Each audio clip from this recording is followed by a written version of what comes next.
Finishing off. Your material ahead. How to actually clinch the win? Well, of course, you've got to mate the opposing king, but if, say, you've only got an extra knight or a bishop, you may find this a little difficult. My advice to you is to carry on trying to win material, and to make your advantage, say, as much as an extra queen. Then you can use this queen and one or two of your other pieces to give checkmate.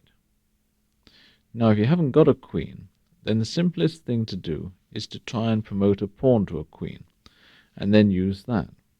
We'll talk about that soon. First, I want to show you some ideas, assuming you have got the extra queen. The first thing to realize is that no piece on the board, even the queen, is powerful enough to give mate by itself. So a little bit of teamwork is needed. We're going to look at the teamwork between the two most powerful pieces, the queen and the rook, and see how they do the job. Please set up diagram 1. I've deliberately shown you an almost clear board so I can demonstrate to you the lawnmower mate. This uses the marvellous abilities of the queen and rook to control a whole rank and thus drive the king to the edge of the board. Now first turn off the tape and decide how you think you should plan your mate of black. The first stage is to drive the king to the edge of the board. When he's on the edge, he'll only have 5 or less squares to move around in, and you can more easily attack all these squares than the 8 squares he'd have in the middle of the board. If, for example, you were trying to catch a chicken or a rabbit, you wouldn't run around the field after him. You would try to chase him first towards the fence or maybe into a corner, and then you would gradually close in and grab him. Now you've got the same process here. Start your mate with the move 1, rook from h1 to h4 check. The black king is now going to go to the part of the board where he's got the greatest number of squares. So he's going to retreat to d5. Black king goes to d5. Now here it's no use checking him again with your rook. Say if you moved rook from h4 to h5 check. That's sort of aimless checking which doesn't get you anywhere. You've got to have a plan in your checks.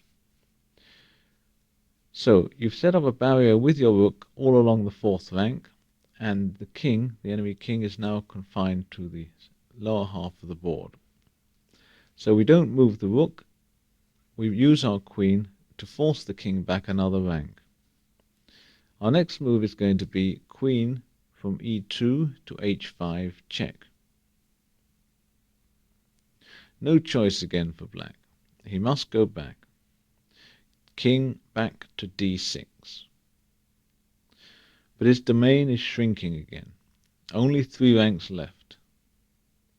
Now, what would you do as white? Switch off here and consider this question. You've got a little problem here. The queen and the rook are getting in each other's way. You want to move your rook down from h4 to h6 check, but it can't jump over the queen. So, what we do is to play a short move, queen from h5 to g5. And this means that they won't interfere with each other. Now black plays his king from d6 to e6. And now the lawnmower really goes into action. It's going to be mate in 4, no more. White plays rook from h4 to h6 check.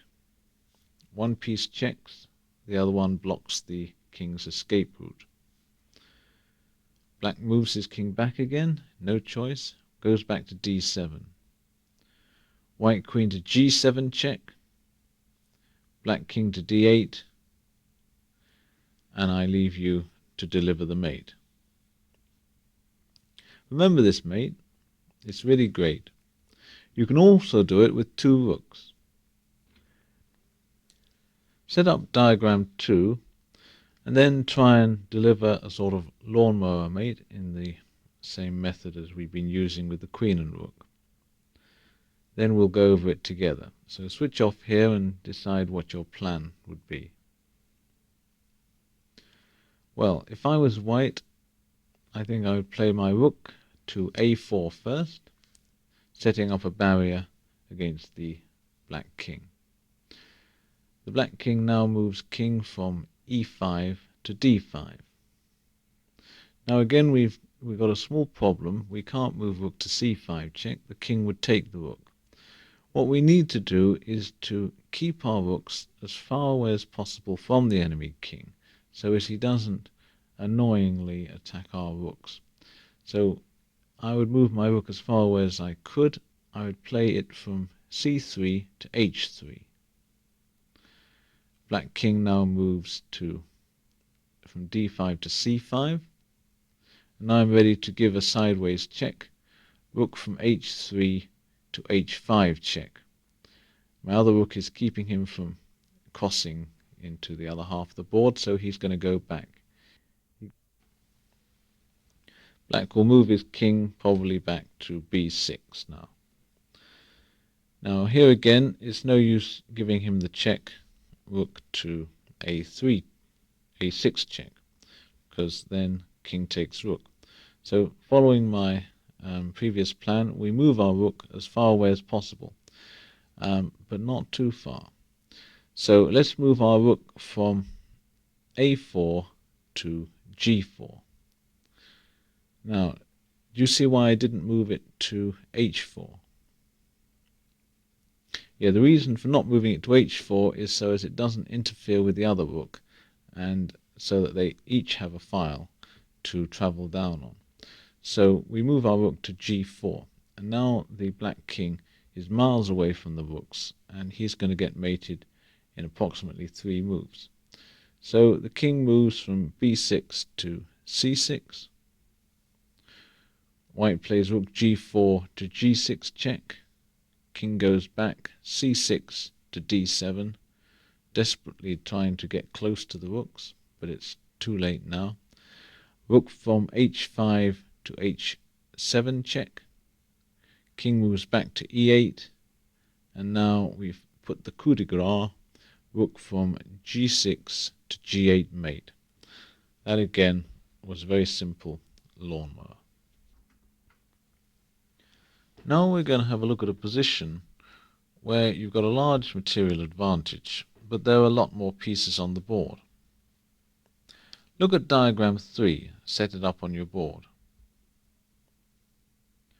White's a long way ahead in material, and he's got a queen and a rook. These are 2 principal ingredients of our lawnmower mate. However, the board isn't sufficiently clear of pieces to make the lawnmower a practical option at this moment. When I look at this position, it reminds me of the ones I used to get as a boy, and I used to play my uncle. Usually I'd be on the losing side. Uncle Charles would say, "Now it's time to mop up," and then he'd set about, with great enjoyment, to attack and capture all of my pieces. Naturally, with so little strength in my army, I wouldn't have much chance of resisting, and generally I didn't enjoy this part of the game at all. When I had virtually nothing left, he'd then proceed to mate me, probably using some form of the lawnmower. Now, of course, you can do this here in this position. You could start mopping up the black pieces by, for example, playing queen e4, takes g6. Or I see a nice fork as well in the position. Queen from e4 could go to b4 check, pick up the knight on a5. Nothing wrong with that. However, with such a great lead in material, it is also worthwhile trying to go for a mate. And to do this, you need to get your queen and rook to work together. So, how would you start a mating attack here for white? Well, there are several good moves, and my suggestion is to play queen to d4 check. Now if black king goes back to e7, we can play rook to h7 check. The king would then have to go to the back rank. Then we could play queen to h8 mate. You know that type of mate. So black's going to try and keep his king nearer the center as he can. So black plays king from d6 to c6. Now white brings his rook in. Play rook from h1 to h8. This attacks the bishop. Bishop goes to d7. White now plays rook from h8 to d8. Queen and a rook are combining very powerfully, and in fact black must lose a bishop here. He plays knight from a5 into c4. White plays queen takes d7 check. Black king to b6. How would you now continue the attack? Switch off and decide how you'd play.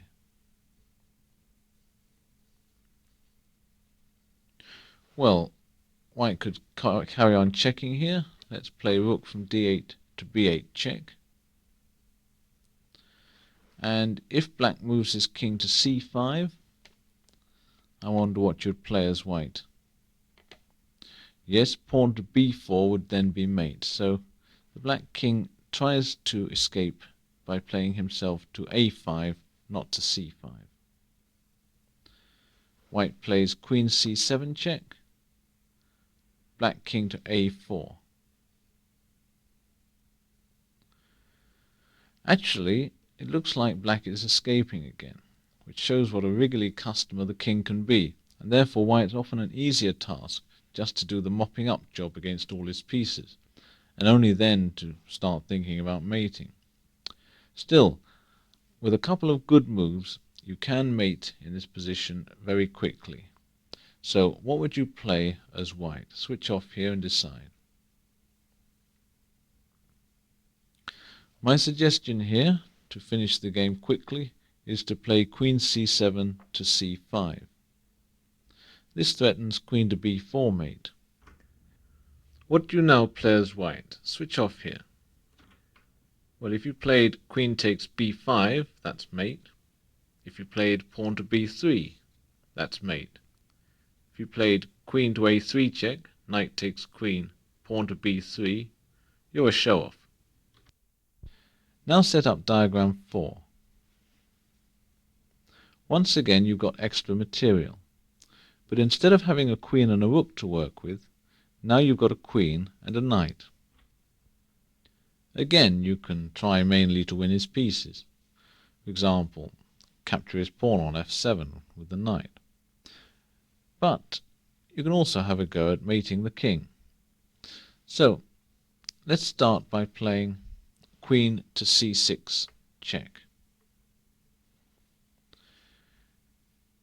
Now black can play 3 moves here. Firstly, he can play king to d8. What do you think of that move?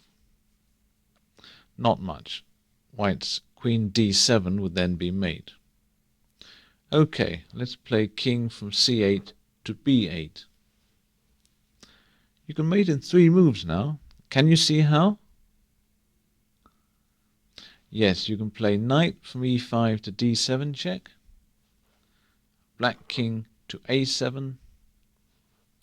White queen from c6 to b6 check. Black king to a8. And now queen to b8 is mate. And so actually is queen takes a6.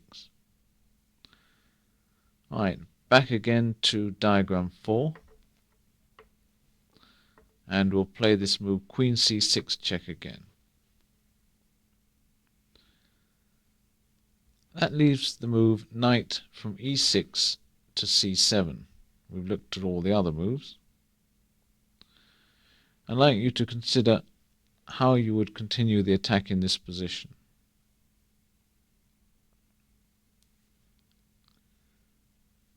Well, in fact, you probably can't mate black that easily in this position. He always seems to sneak out. For example, if you play queen to d7 check, he moves his king to b7. And when you get to a sort of cul-de-sac like this, I suggest you switch to plan B, and that is to capture some more of his pieces. In particular, if you play knight e5 takes f7 here, you can continue by moving up your f-pawn all the way down to the board and queening it. And with two queens on the board, you should have no difficulty in mating him. So knight takes f7, and here black plays, say, pawn to c4. Now white plays pawn to f4.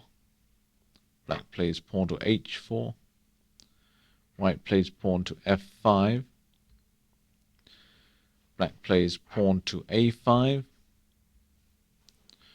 White plays pawn to f6. Black hasn't got much to do. I should mention, if ever black goes king to b8, then white would play knight to d6 here, and then there would be a mate by queen from c6 to b7. So that's why black hasn't moved his king yet. Anyway, so black has played now. He plays his pawn from b5 to b4. White plays knight to d6 check. Black goes king to d8. White plays knight to b7 check. Black king back to c8. We don't want the king getting too close to our pawn. We'll just now queen it quite easily. Pawn to f7. Black pawn takes on c3. And now pawn to f8. And that is even mate.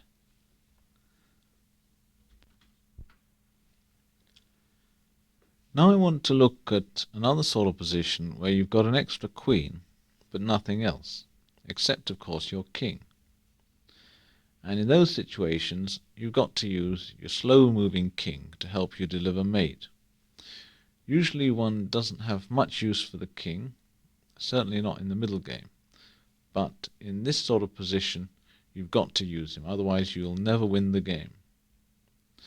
So let's set up diagram number 5 on the board and switch off and think how you would go about mating the black king. Now you've got the same sort of system as in the previous examples. You've got to drive the king to the edge of the board, and that will give you better chances of mating. But you have to gradually force him back step by step. It's not quite so easy as when you had a queen and a rook to work with, or two rooks. So let's play as our first move, the move to limit the black king as much as possible. And that would be queen from f2 to f4. Now, if you can imagine lines of force coming out of the white queen, one of those lines would lead from f4 over to a4. Another line of force would move from f4 down to f8.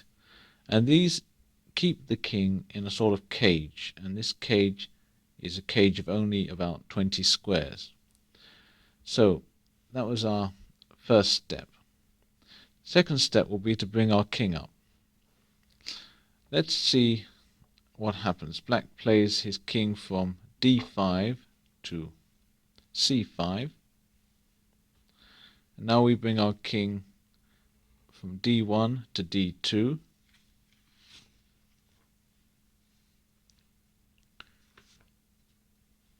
Black king goes back to d5.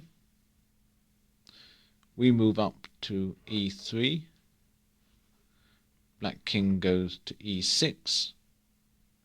We continue to move our king up, this time king from e3 to d4. Well, black seems to have to go back again. King back to d7. White king moves from d4 to d5. Black king goes to e7. Now, What would you do now in this position? What would you think would be the very strongest move? Switch off and decide. Well, you've got lots of marvellous moves here, but the prize for the very best one is queen from f4 to f5. This covers all the squares that black could go to on the second rank, and black's got no choice but to go back to the back rank. So black here went king from e7 to d8. Now I just want you to take time out for a few minutes to look at diagrams 6 and 7, and these show the two types of mates that you want to aim for. One of them at least. Now the first one, number 6, shows the queen straight in front of the black king and checking him when the queen is guarded by her own king. Now in diagram 7 we see the white queen and the white king working separately in a way. The white queen checks from the side, whereas the king provides a little barrier against the black king and stops him from getting off the back rank. So it's those two mates that we want to aim for. Now in this position that we've got, white plays king from d5 to d6. And black moved his king from d8 to e8. Now your queen's on f5 at the moment, his king's on e8, your king is on d6. I want you to decide how you would play as white in this position. Switch off and decide. Well, you might be tempted to play queen to f6 here, because it looks like you can next move play queen to e7 mate. There doesn't seem to be a way out. But don't do it, whatever happens. If you play queen to f6, you don't mate him, you suffocate him. If you realize queen to f6 cuts away all black squares, this is in fact stalemate against the black king. Black has got no moves at his disposal whatsoever. Now this is the thing you really have to watch out for when you're mating with queen and king against king. The danger of stalemate is always there. There's a simple way in which you can avoid giving him this stalemate position. Let's put the queen back from f6, put her back to f5. What you need to do is to shut the black king up on the back rank, but let him have the freedom of the back rank to run up and down it. So you must create your barrier with the queen along the second rank. Don't put her on the third rank. So the solution here, probably the quickest way to mate here, would be to play queen from f5 to h7. Here, as you can see, black's got plenty of squares along the back rank. He must always have at least 2, but he'll never get off the back rank. Now in this position, if black moves his king to d8, white could mate in either queen to d7, or white could bring the queen to g8 or h8, and that would be mate. So black can't go that way, he has to move king to f8. The white king continues to chase, plays king to e6, and now black does have to commit suicide. He plays king to e8, and we play queen to e7, its mate. What about mating with king and rook against king? Can we do that? Well, we certainly can. It just takes longer. Set up diagram 8 on your board now. Same idea. Trap the enemy king on the edge. Actually, you've only got one kind of mate in position to aim at, and that's shown in diagram number 9. The king has his back to the wall, the other king stops him escaping, and the rook checks from the side. Now let's do it from our diagram, but first have a few goes yourself to solve this position. Now let's go. The first move is going to be rook to e4, and this puts the king into a box of 16 squares. Black plays king to c5, and white chases him again with rook from e4 to d4. That leaves him only 12 squares. Black king now goes to b5, and now we have to bring our king forward. King to d3. Black king moves back to c5. Right, what would you do now? Switch off and decide. There's a tricky position here because you can't shut the king up anymore, but you must make sure you don't let him out of the box. So don't play a move like rook c4 check, which allows black to go king to d5, and then he's got more freedom than he had. So we wait. Learning how to wait is one of the very important things to know in these sort of endgames. Play white king to c3. Black king goes back to b5. And now we can reduce them again. Play white rook to c4. Only 8 squares left. Black king retreats to b6. White king moves up to b4, and black king goes to a6. What would you do now? Switch off here and decide the very best move. Well, I think the very best move is rook to c6 check. And this forces the king back into a box of 4 squares. Black goes king to b7, and you have to have your answer ready here, because black is now threatening to capture the rook. But the white king moves up just in time, and white plays king to b5, guarding the rook at c6.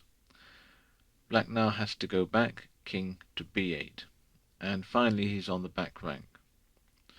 When he's on the back rank, one always checks to see whether he's got enough room to breathe, and stop for a moment, see if he's got enough. He has. White can now move in with king to b6. Black has only got 1 square, but 1 square is enough. King to a8, and what would be your move in this position? Your mating move should be rook to c8 mate. Well, it looks pretty easy when it's shown to you, but you better have a bit of practice in these sorts of endgames. Practice them mating in these positions with a friend, and then he could try and mate you, having the king and rook himself, until you're sure that you know exactly how to mate someone and you can do it fairly quickly. Now we'll go down a bit. We'll go and see if we can mate with bishop and king against king. So put a king, 2 kings on the board and 1 white bishop, and see if you can mate the enemy king. Can you set up a mating position? Switch off the tape and see if you can find a possible position where there's mate. Well, I hope you didn't spend too long on this question, because it's an impossible one.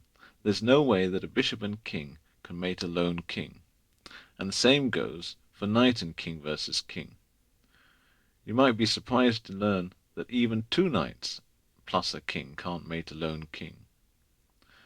Now there's something to remember from that.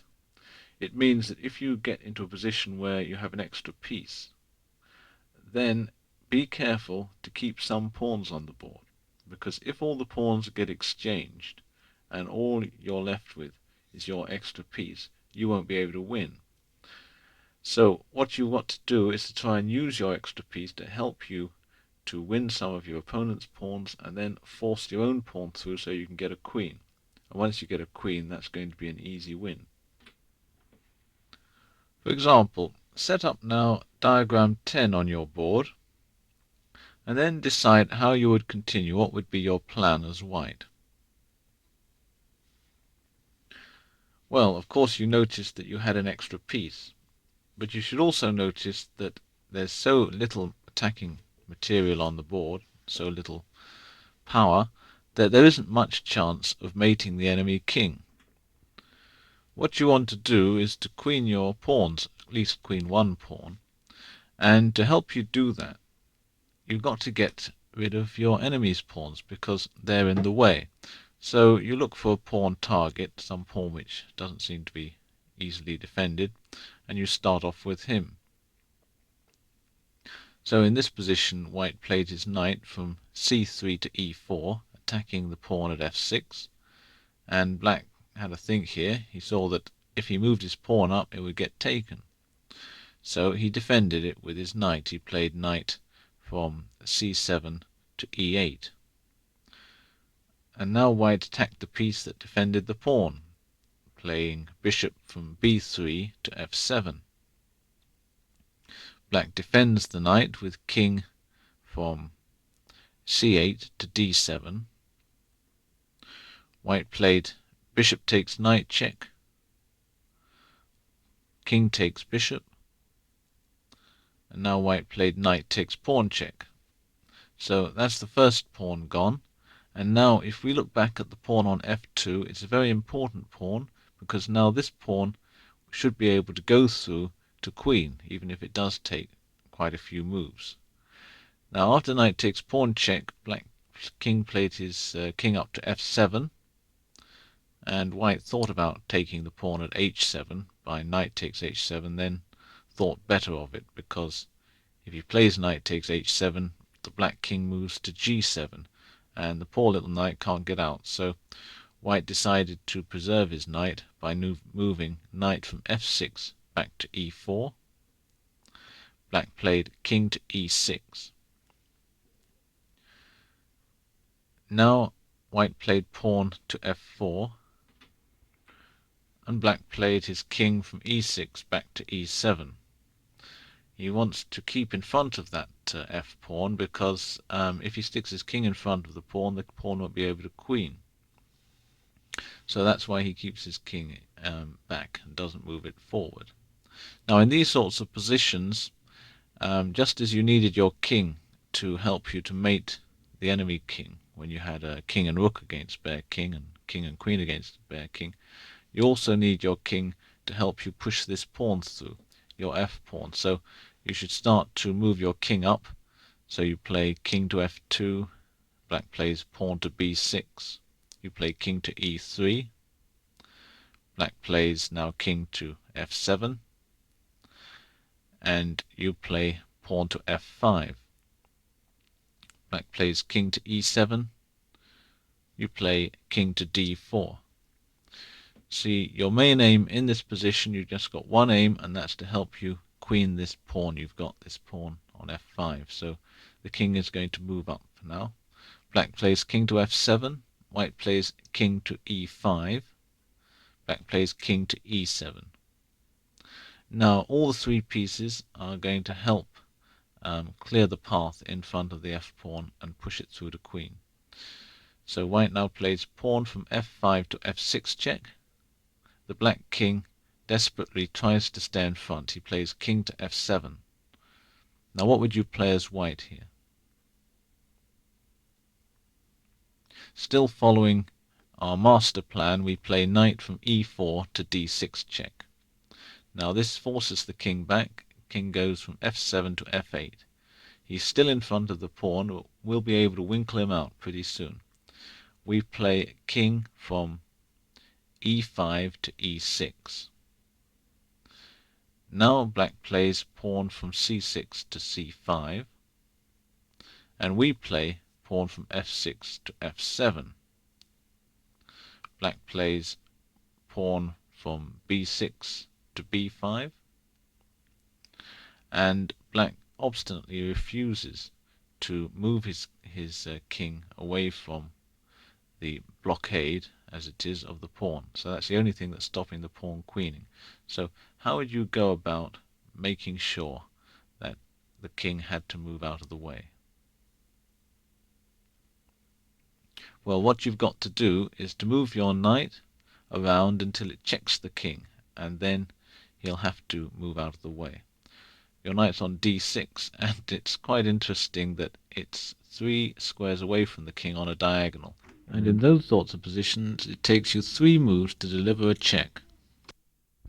However, while you're doing all this, black can't do much. You've just got to decide what square you're going to check on. And that square's got to be the d7 square. It looks like the best square, so we try and get round to d7. So we play... How would you get round to d7? Work out a little knight 2 in your head. Switch off and decide this. Well, the way white chose was to go knight to b7. Black played pawn to c4.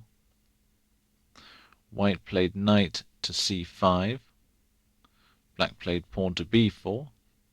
Black's pawns are also trying to get through to queen, but they don't stand any chance at all because the white pawns are stopping them going forward, and of course at any time white's knight could also have a go at rounding them up.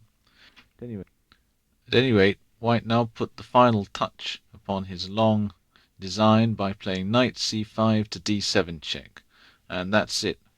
The king has finally got to give way. Black played king to g7, and what would you now play for white? Well, interestingly enough, as soon as white queens, it's mate. White played pawn to f8 equals queen, and the black king found himself mated in this position. Even if it hadn't been mate here, with an extra queen, mate is rarely far off. So remember that sort of process when you've got an extra piece, but it's not an extra queen or a rook. In those cases, don't go for mate, go for his pawns, and then try and queen yours. And if necessary, you must use your own king to help you push it through. Now for another example with extra material. This is diagram 11. Please set this up on your board. Having done so, you notice that actually you're a piece ahead. And I want you to decide on your winning plan. What sort of winning plan are you going to use in this position? Now it's interesting that you're the piece up and you've got black completely tied up. His rooks have barely got a square to move around in.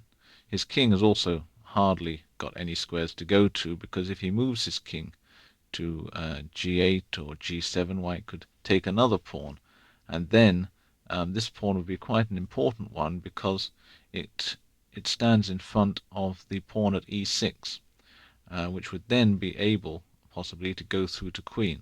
So black must keep guard of this very important pawn at e7.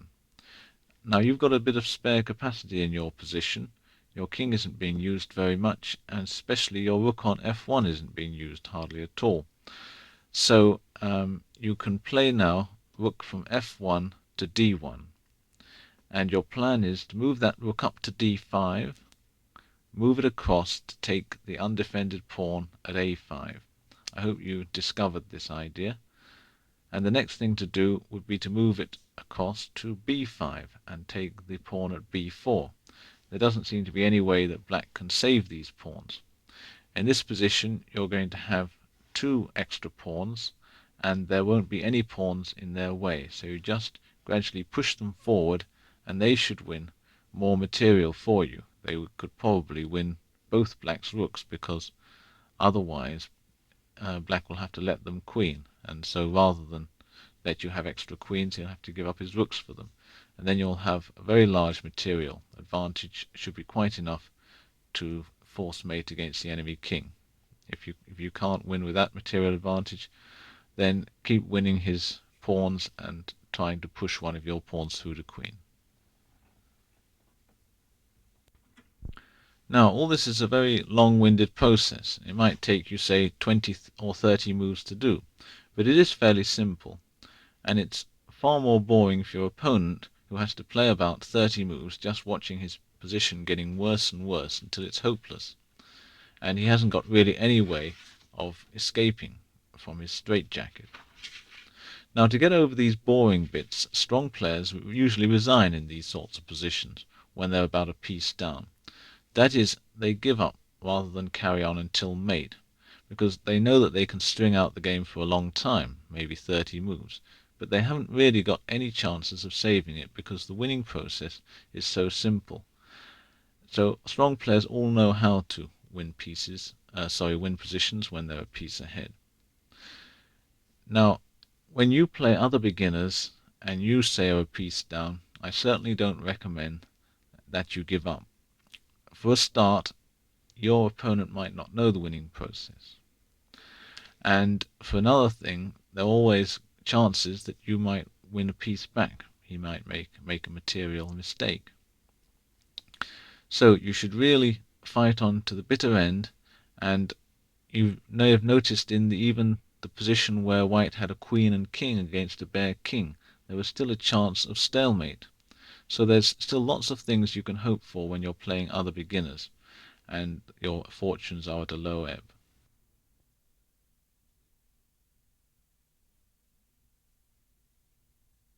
Opening play. So far we've learnt the moves, material chess, and how to win with extra material. Now we're ready to tackle positional chess. That is, how to gain an advantage by the good placing of your pieces. I've deliberately put this section after the one on material chess for a very good reason. Most advantages in position are worth less than a pawn, and often an advantage in position will lead to the gain of a pawn to start with. So what's the use of building up a wonderful position if you overlook a simple enemy attack which costs you a piece? Clearly, no use. But let's hope that you're good at material chess by now, so I can teach you more advanced ideas. The first positional problems start in the opening, right at the start of the game, and we're going to deal with the opening now. The way to play the opening is not obvious. A beginner will usually get one or two of his pieces out and go hopping around with them, trying to deal a lethal blow against the enemy. He's impatient and doesn't understand the first rule of the opening, which is to get all your pieces out. If you look at the start position, both armies are not well prepared for battle.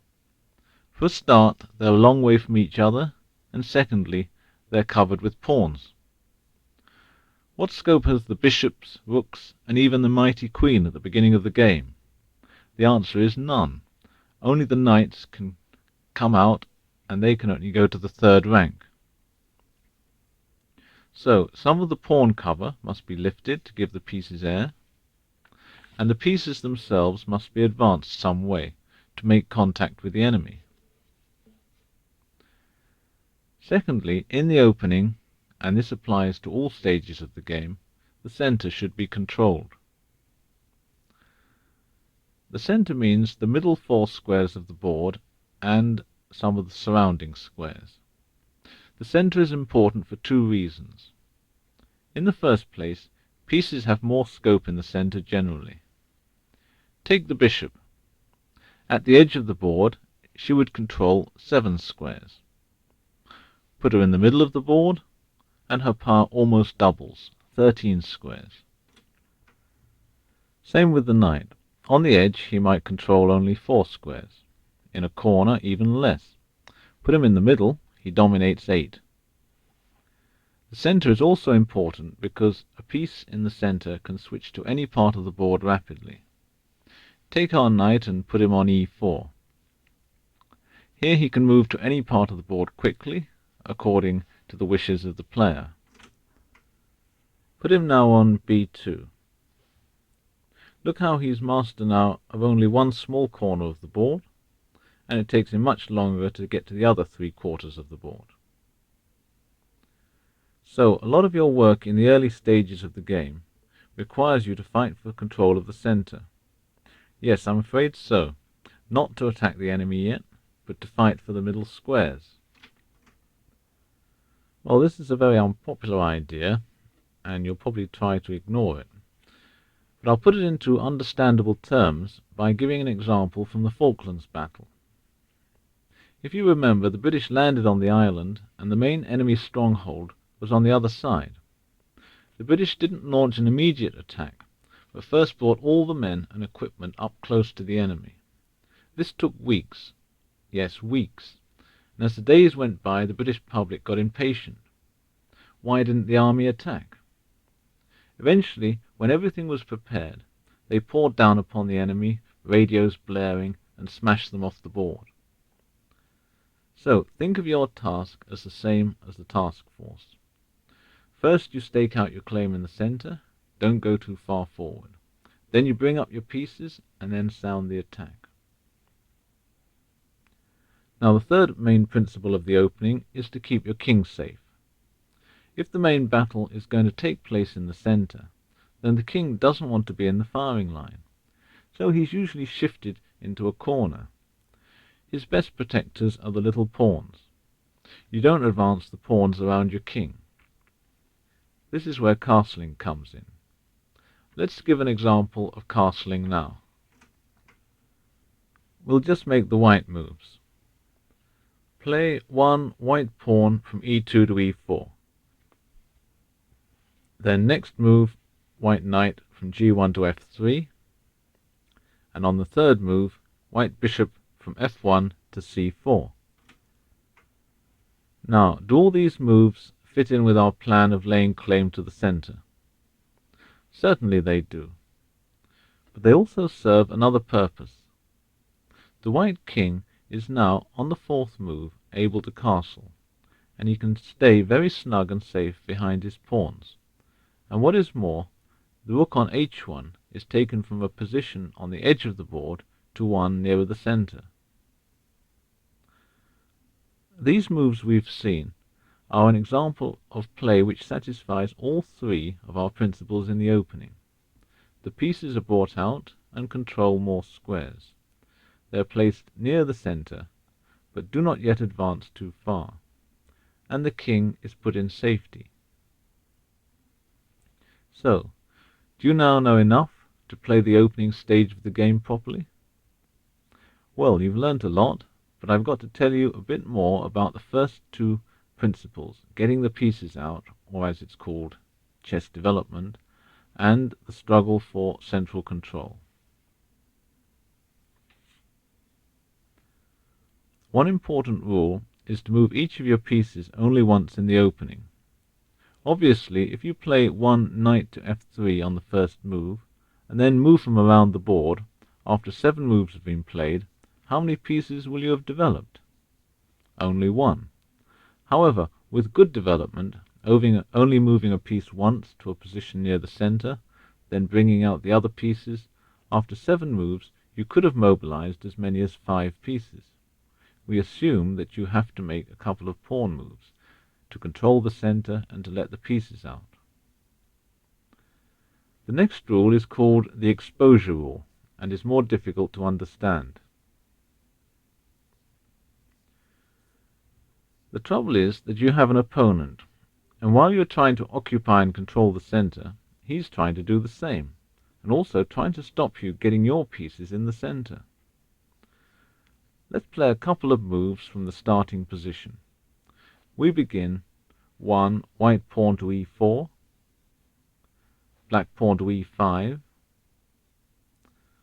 white pawn to d4, black pawn takes on d4, white queen takes on d4. What a lovely square for the queen, I hear you say. Right slap bang in the centre of the board, pointing in all directions. But now, black develops his knight to c6, attacking the white queen, which must now move away. If the queen tries staying in the 4 central squares, say by playing queen to d5, then black brings out his other knight, knight from g8 to f6, and the poor woman must leave on pain of death. We can derive from this example a general rule. The stronger the piece, the further it must stay from the centre, or it'll be attacked by enemy pieces. The weaker the piece, the safer it feels in the centre. Hence the pawns go first into the centre, and there they prevent the enemy from getting his pieces into mid-board. Return your pieces to the start position. Now play 1 white pawn to e4, and don't make a black move. Play white pawn to d4, 2 pawns in the middle.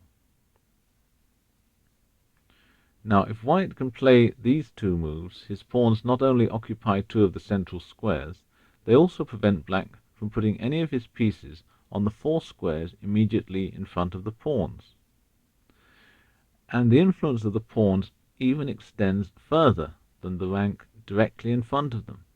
It even extends as far as 2 ranks further, because If black, say, were now to put a knight on f6, then he would be in danger of being driven from his position by the white pawn moving from e4 to e5. So the pawns have influence not only on the center, but a couple of ranks further forward, which is a very interesting idea. Now, naturally, your opponent's going to try and get in on the act, and he's going to try and get his pawns in the center as well. So let's retract the pawns back to d2 and e2. Play for white one pawn to e4. Now, to stop white putting two pawns in the center, black will often move a pawn either from c7 to c5 or from e7 to e5. Let's play pawn from e7 to e5. But, you may say, again, can't white nonetheless play pawn to d4 here, and he'll have two pawns in the center? True, but in that case black can now exchange pawns by e5 takes on d4,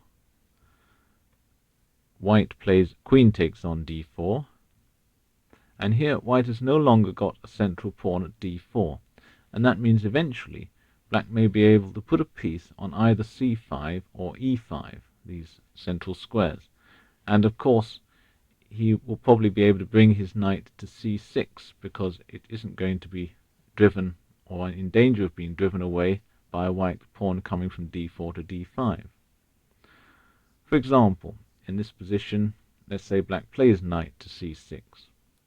The white queen moves back to d3, and black can play bishop to c5 here, and his bishop takes up a good post without fear of being driven away by enemy pawns. What a lot of fuss about a few squares in the middle of the board, but I must say this again. At the beginning of the game, you're fighting to develop your pieces and control the center, not to attack the enemy. So think about winning central terrain and not about getting him, the opponent. Only in exceptional cases should these rules be overridden. In the first place, when you're able to capture material, or your opponent threatens to capture one of your men. Material chess is more important than positional chess. The second case is when your opponent exposes his king so badly that you can go for a quick victory. Now to return to our discussion of exposure. To ram the ideas home, I want to show you a game between two beginners. Well, white was a beginner and black was a computer. This computer had been told to get its pieces out, but no one had explained to it that it's no use putting your pieces in the center if the enemy pawns are all there too. So here goes from the start. White played pawn from e2 to e4. Black pawn went from c7 to c5. So far so good. Both sides put a pawn to control central squares. White plays now pawn from c2 to c3, and black went pawn from d7 to d5. White played bishop from f1 to b5 check. Black knight moved from b8 to c6. Now white noticed that his pawn at e4 was attacked, and so he defended it with pawn from f2 to f3. Black played knight g8 f6. White knight from g1 went to e2. And black played pawn from a7 to a6. You can tell this is a beginner's game because white made a material error last move, since his e-pawn is now attacked twice and only defended once. However, black didn't spot this either. White played his bishop back to a4. Black moved pawn to b5. White moved bishop back to c2, miraculously defending his e-pawn at the same time. Black played pawn takes e4, bit too late. White recaptured pawn takes e4. Black played bishop from c8 to e6. White castled kingside, and black played queen from d8 to d6. Both sides are developing pieces, and white now has a knight and bishop off the back rank, and a rook placed on an open file near the centre. Black has got 3 pieces near the centre. No, I think he's got 4 actually. However, black has failed to get enough pawn control of the centre, and if white now plays pawn from d2 to d4, he'll be threatening to drive the poor exposed black pieces away from their posts by later pushing pawn to d5 or pawn to e5.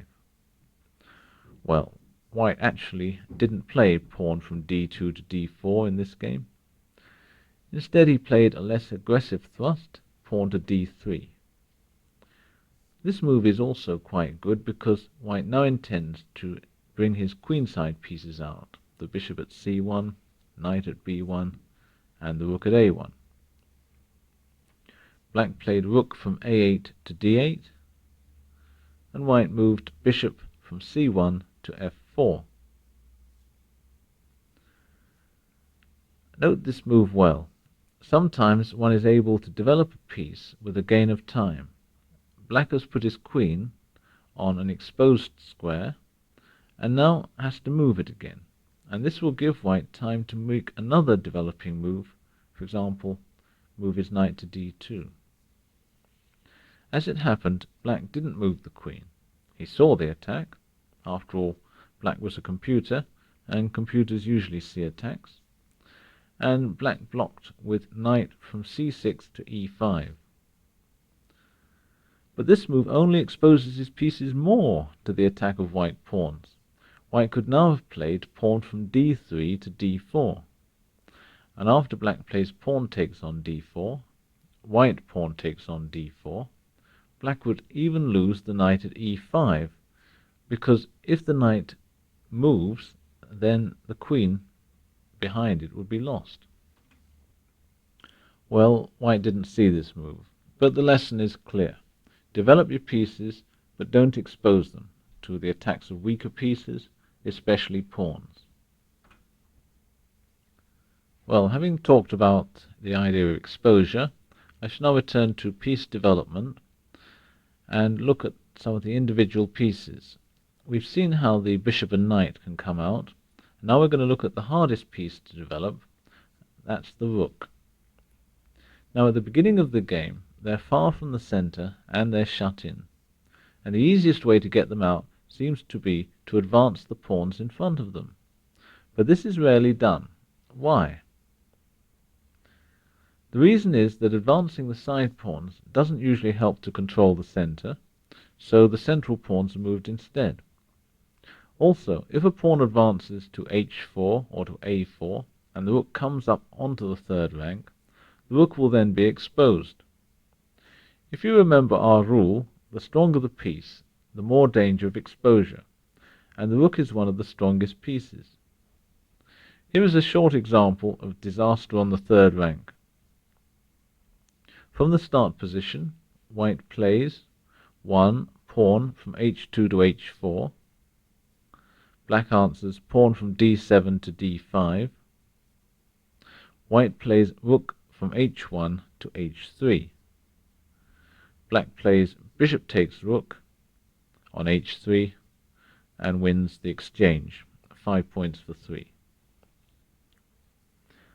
In fact, the rooks are developed in a totally different way, by first moving all the other pieces off the back rank, castling, and then moving the rooks towards the center. This will ensure that the rooks still attack the central squares, but are not exposed to enemy attack. You can further increase the power of your rooks by opening the files, and I want to give you an example of that now. From the start position, play 1 pawn to e4, black pawn to c5, white knight from g1 to f3, black knight to c6, white pawn to d4, black pawn takes d4, white knight takes d4. Whenever there's a pawn exchange, you'll know that a file will be opened. An open file is one where there are no pawns.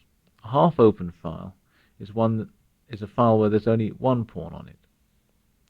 In this position, we don't have any open files, but we do have two half-open files, the C file and the D file.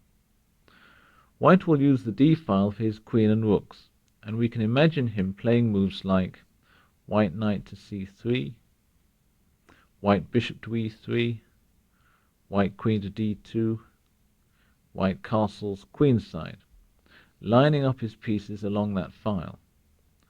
It doesn't matter that he's got a knight on D4 at the moment blocking the D file.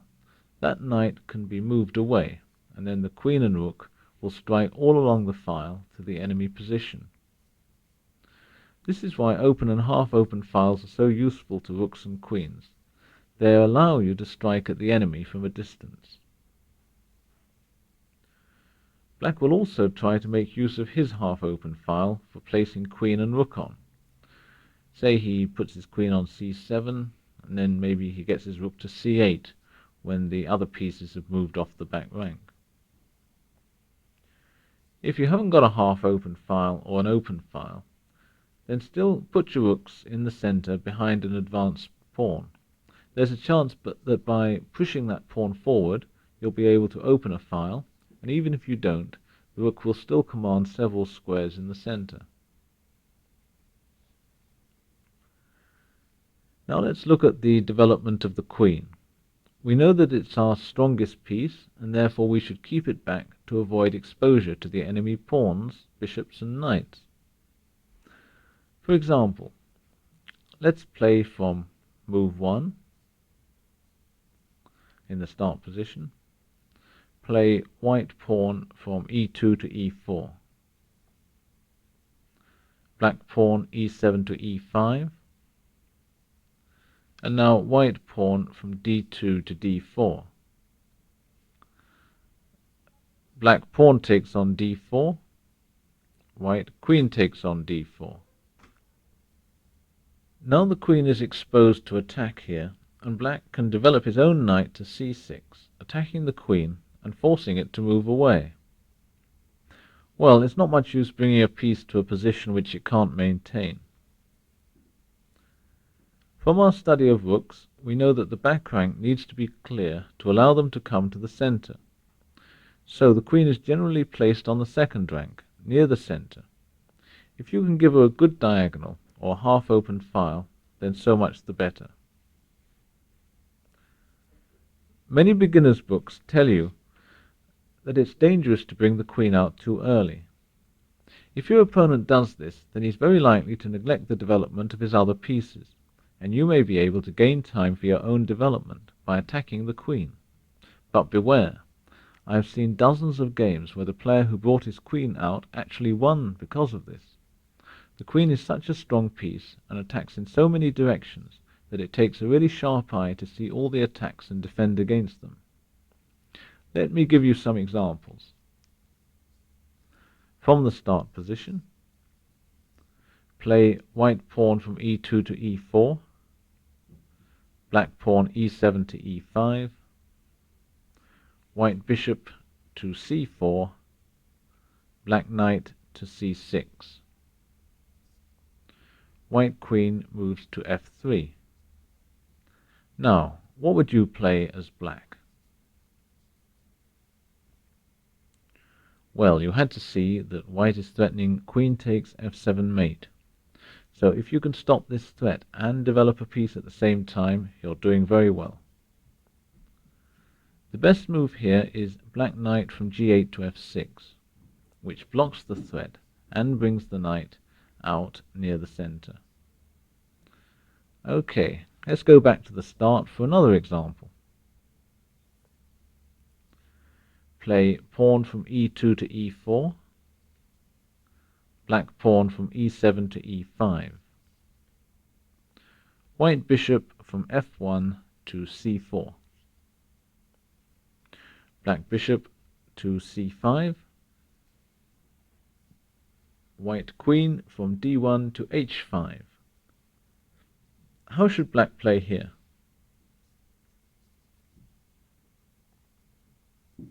Here black is faced with two threats. He's threatened with queen takes f7, which is mate, and also queen takes e5 check. Against these threats, black may play queen to f6 or queen to e7. And of these moves, queen to e7 is positionally stronger, because next move black can develop his knight at g8 onto the f6 square, developing a piece towards the center, and also gaining time for further development by attacking the white queen. So, against good defense, early adventures of a queen should not succeed, but the defense has to be good. I've said all I want to say about early play, and now we shall look at some examples from actual games and try to decide if the moves played were positionally strong or not. So when you look at these games, bear in mind the three major principles I taught you, and of course the subsidiary ideas. Please return to the start position. Begin by playing white pawn from e2 to e4, black pawn from e7 to e5, and now white queen from d1 to g4. First, what do you think of this move? And secondly, what would you play as black against it? Switch off and think about this.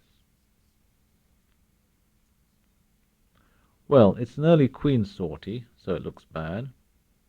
But first we have to check if the queen threatens anything, so we see it attacks g7 and d7. But these points are guarded, so there's no immediate danger. Then we look to see if we can take advantage of the queen by developing and attacking the queen at the same time. Now we could play pawn from h7 to h5, but this pawn move does not help to control the center. It doesn't help to develop our pieces, since, as I've said, we don't usually get out rooks by moving them up the rook file. We could also play knight from g8 to h6. That attacks the queen, but though this develops a piece, the knight is placed on the edge and not near the center. Three other moves look more promising. One is knight from g8 to f6, which brings the knight to the center and attacks the white queen. And there are two other moves with the black d-pawn. Now moving the d-pawn doesn't seem to attack the white queen, but in fact pawn from d7 to d6, or more aggressively d7 to d5, discovers an attack by the bishop at c8 upon the queen at g4.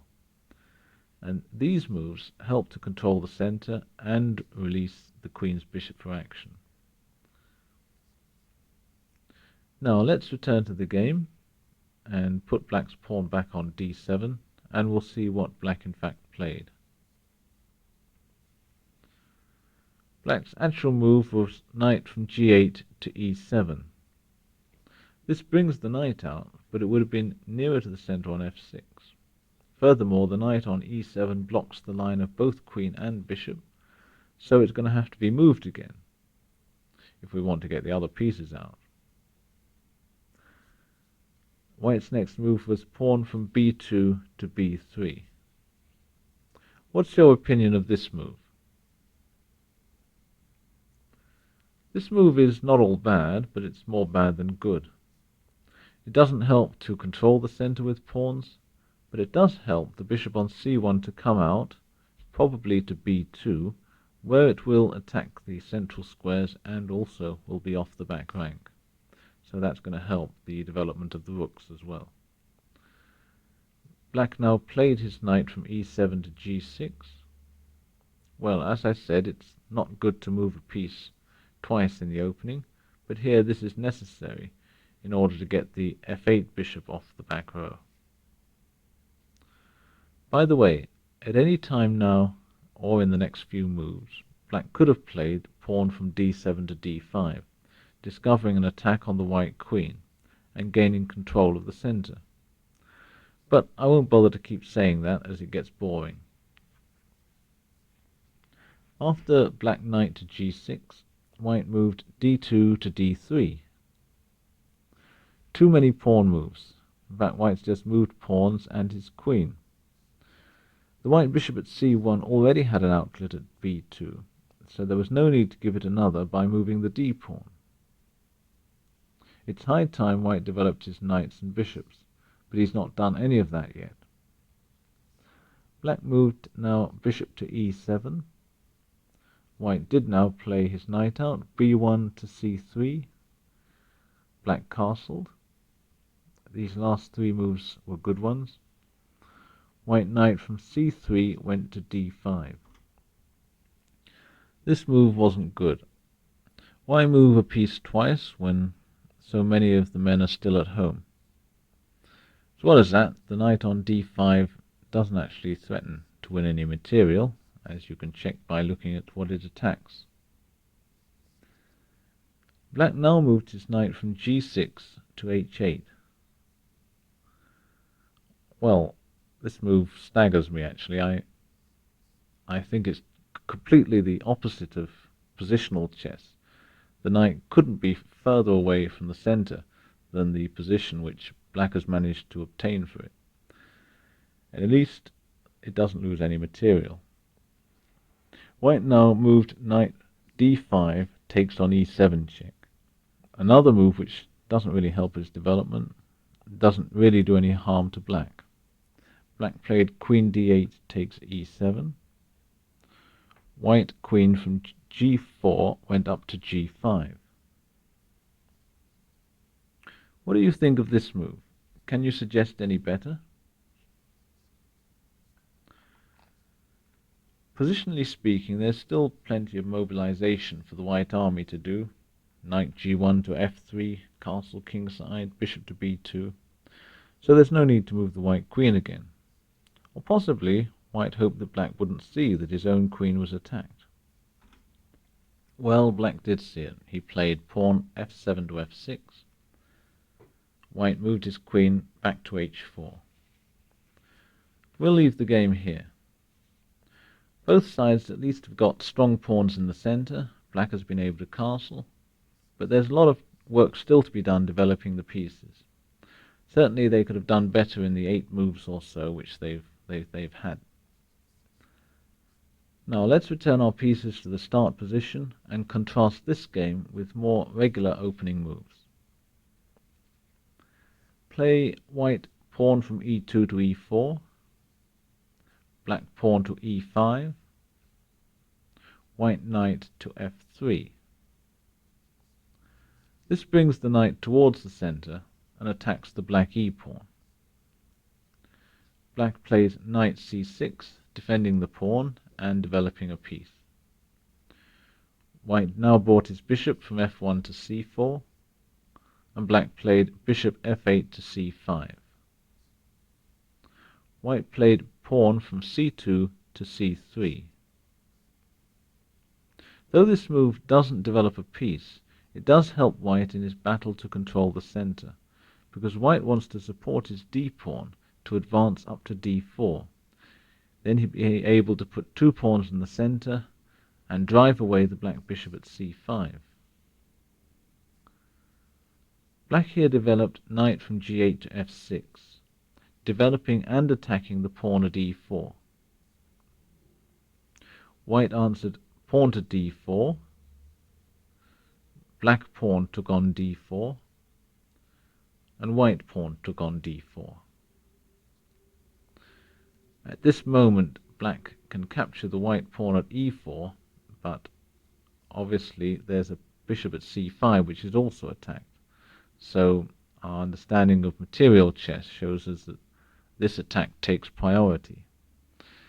So the bishop at c5 moves away to b4 with check. Bishop to b4 check. That gains black a bit of time. White moves bishop from c1 to d2. Black here captured bishop takes d2 check. White played knight from b1 took on d2.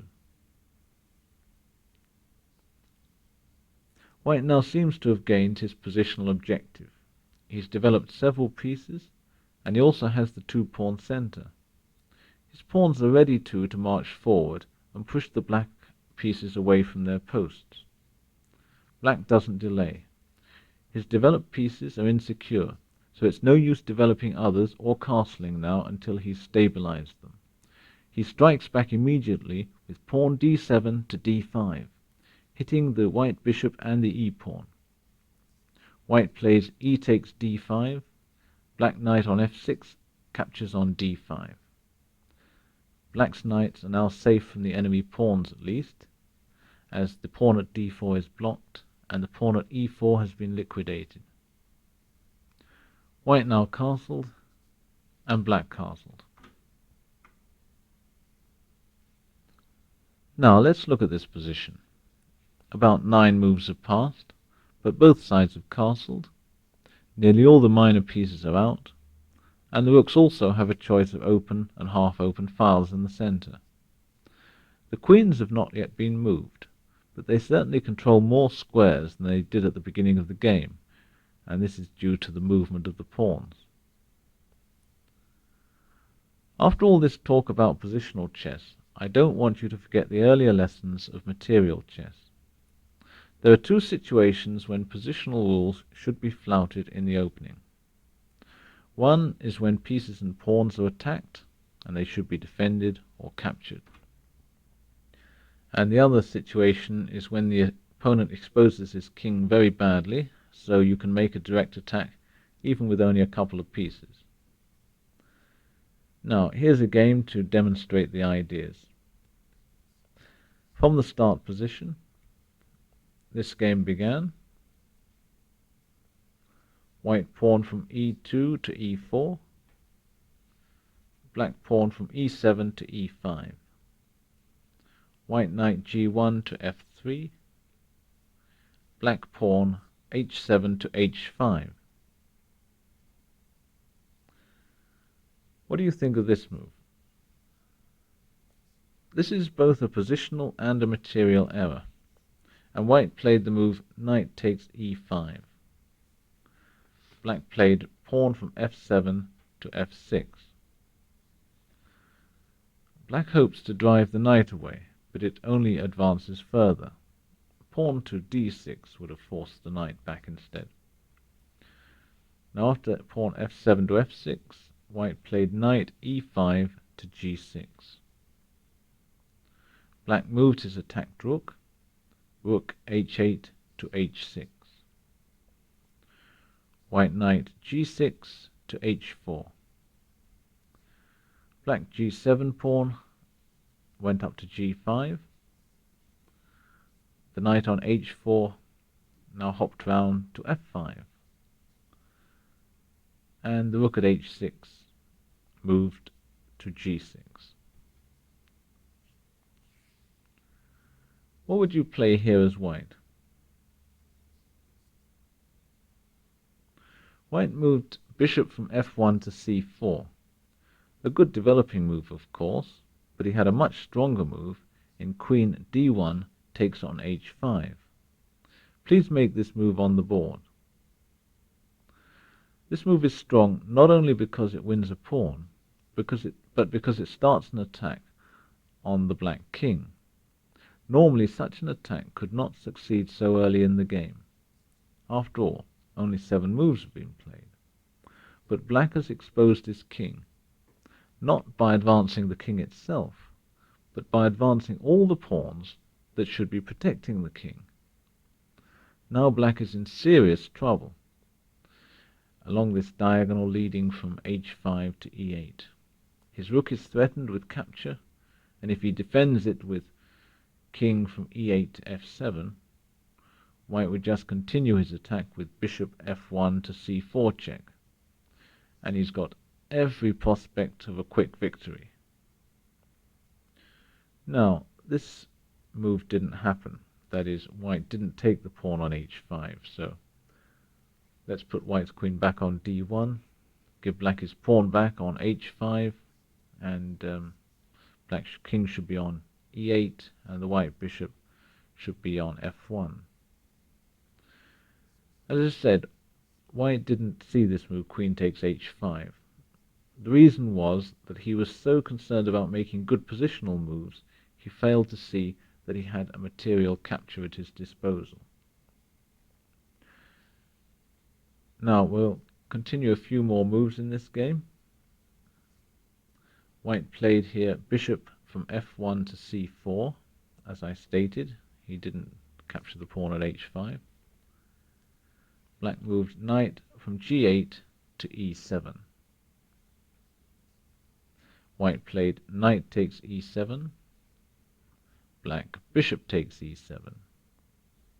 White castled kingside. Nobody yet has noticed that the pawn at h5 is there just waiting to be captured. Black played bishop e7 to b4. Well, what do you think of this move? Aside from the fact that, of course, white can still take that pawn at h5, switch off and form an opinion about this bishop b4 move. Well, as a positional move, it's bad, because it moves a piece twice when other pieces, which is the whole black queen side in fact, are completely undeveloped. It doesn't even move the bishop to a good spot. On b4 it's going to be exposed and just driven back. White played here pawn a2 to a3. Black moved bishop from b4 back to a5. White now played pawn b2 to b4. Black now moved his bishop back to b6.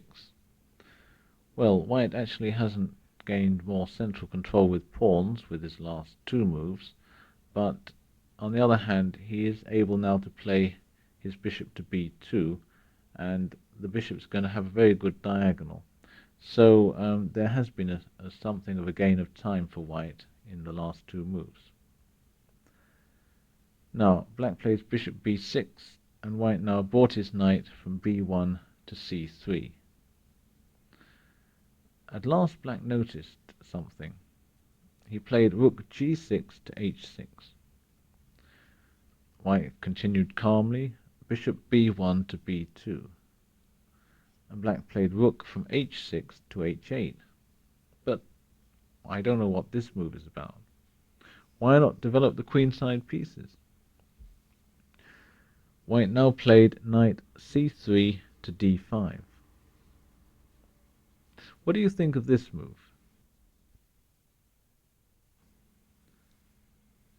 Now this is a very strong move. Even though white is not fully mobilized, his rooks are not yet in action. I mean, he's got a lot of pieces off the back rank, but the rooks aren't yet in the center, and they certainly haven't got open files yet.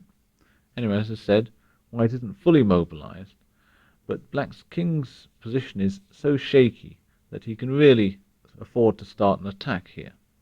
And compared to black's development on the queen side, white's got a tremendous advantage in having about 3 pieces out and in the center. Also, the knight at d5 and the bishop at b2 attack the black pawn at f6. They attack it twice, and it's only defended once. And black's got to do something about defending that pawn if he wants to hang on. So black played rook from h8 to f8. Now, what would you now play as white in this position? Well, you should have lurched straight in with queen takes on h5 check, and I don't believe that the black king would have long survived the onslaught of all the white pieces. For example, if black plays rook f7, I imagine that white could play something like knight takes bishop on b6. Black would then play pawn takes knight, and white could then play queen takes rook mate. Something like that would be pretty strong. Well, did this happen in the game? No, of course it didn't. I'm sorry to say that white was still making good positional moves, and instead of playing queen takes h5 check, he played rook f1 to e1. Eventually white's slow play even enabled black to get out of the horrible mess that he found himself in here. So the lesson from this game is quite clear. Play positional chess, but be ready to deliver the knockout punch when the opportunity presents itself. In those situations, your earlier study of material chess is going to help you, and if you can combine the knowledge you've obtained about positional chess with material chess, then you'll be able to take another step forward.